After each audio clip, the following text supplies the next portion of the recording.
এক মহিলা ঘর থেকে বাইরে বেরিয়ে দেখলেন তার ঘরের বাইরে ৩ জন বৃদ্ধ মানুষ বসে আছেন। মহিলা ওই ৩ জনের একজনকেও চিনতে পারলেন না।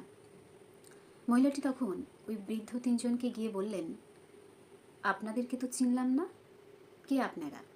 তবে আপনাদের দেখে মনে হচ্ছে আপনারা ৩ জনই খুবই ক্ষুধার্ত। আপনারা ভিতরে আসুন, আমি আপনাদের খাওয়ার ব্যবস্থা করছি।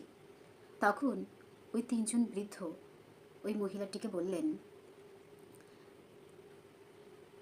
তোমার কর্তামশাই কি বাড়িতে আছেন? তখন মহিলা উত্তর দিলেন, না, তিনি কাজে গেছেন, তিনি সন্ধ্যাবেলা ফিরবেন। তখন ওই বৃদ্ধেরা বললেন, আচ্ছা ঠিক আছে, তোমার কর্তামশাই যখন বাড়িতে ফিরবেন তখনই আমরা ভিতরে যাব, তার আগে আমরা ভিতরে যাব না। মহিলাটিও বললেন, আচ্ছা ঠিক আছে।